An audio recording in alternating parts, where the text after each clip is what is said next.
Study Grip, Gateway to Digital Knowledge. जी बच्चों, हम पढ़ रहे थे एम्पेरिकल फार्मूला। तो अब हम नेक्स्ट पढ़ेंगे what are the different steps used to determine empirical formula, कि how we can calculate empirical formula. जी बच्चों, एम्पेरिकल फार्मूला कैलकुलेट करने के 4 स्टेप्स हैं। सबसे पहला स्टेप है calculate percentage of each element in a compound, के कंपाउंड के अंदर जितने भी एलिमेंट है उनकी परसेंटेज फाइंड आउट करें। लेकिन जब भी बच्चों आपके पास क्वेश्चन आएगा, परसेंटेज हमेशा गिवन होगी। जैसे इस एग्जांपल में हमारे पास कार्बन, हाइड्रोजन एंड ऑक्सीजन की परसेंटेज गिवन है, तो इसलिए क्वेश्चन में अक्सर परसेंटेज हमेशा क्या होती है, गिवन होगी। अगर परसेंटेज नहीं गिवन होगी तो you are given mass of element and mass of compound। तो प्रीवियस लेक्चर में हमने पढ़ा था mass of element divided by mass of compound, we can find out the percentage of element। तो सबसे फर्स्ट स्टेप है calculate percentage of each element. तो percentage हमने फाइंड आउट कर ली। तो सेकंड स्टेप है divide percentage of each element by its atomic mass to get gram atom, या it is also called mole.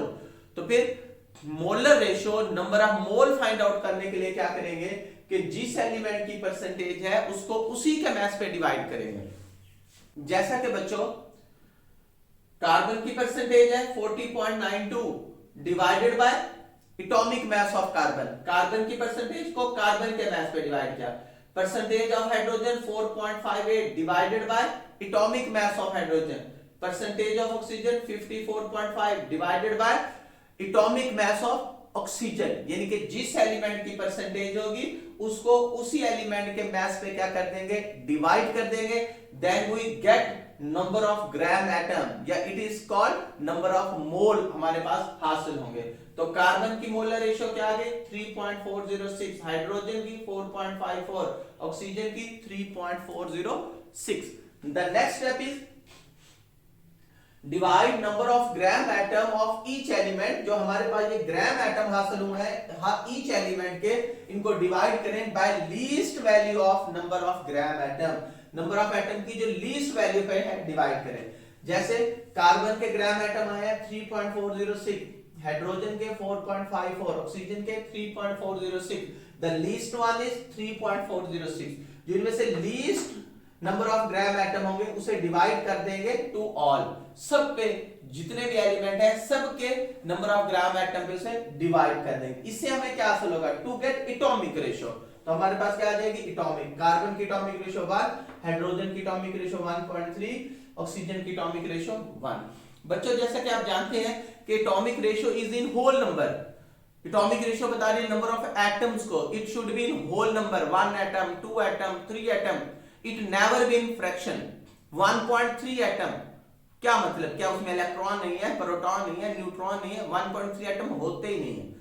Atomic ratio should be in whole number.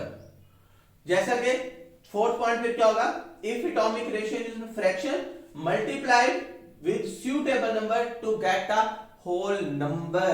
तो हमारे पास atomic ratio क्या है 1, hydrogen की 1.3, ऑक्सीजन की 1। तो hydrogen की एटॉमिक रेशियो फ्रैक्शन में है, इसे सूटेबल नंबर से मल्टीपल करेंगे। सूटेबल नंबर क्या है, अगर हम 2 से मल्टीपल करते हैं तो आंसर आएगा 2.6। It is also in fraction. 3 से मल्टीपल करेंगे आंसर आएगा 3.99, इट इज इक्वल टू 4। तो फिर 3 से मल्टीपल करेंगे, आपने लीस्ट सूटेबल नंबर से मल्टीपल करना है। तो लीस्ट सबसे लीस्ट नंबर 2 है, 2 से प्रॉब्लम सॉल्व नहीं हो रहा, फिर हम 3 से मल्टीपल करेंगे। तो carbon 3, hydrogen 4, oxygen 3। Then what is the empirical formula, carbon 3, hydrogen 4, oxygen 3। Then empirical formula of ascorbic acid is C3H4O3। and what is the molecular formula of ascorbic acid, it is C6H8O6। in this way we can calculate the empirical formula of any compound। it consists of 4 steps। the first step is calculate the percentage of each element। second step is divide the percentage of each element to its atomic mass, it gives number of gram atom। the third one is divide the least number of gram atom to all values, it gives the atomic ratio. And the last one is, if the atomic ratio is in fraction, multiply it with least suitable number to convert into whole number. Thank you. Thanks for watching. For more updates, download Study Grip app from Google Play Store.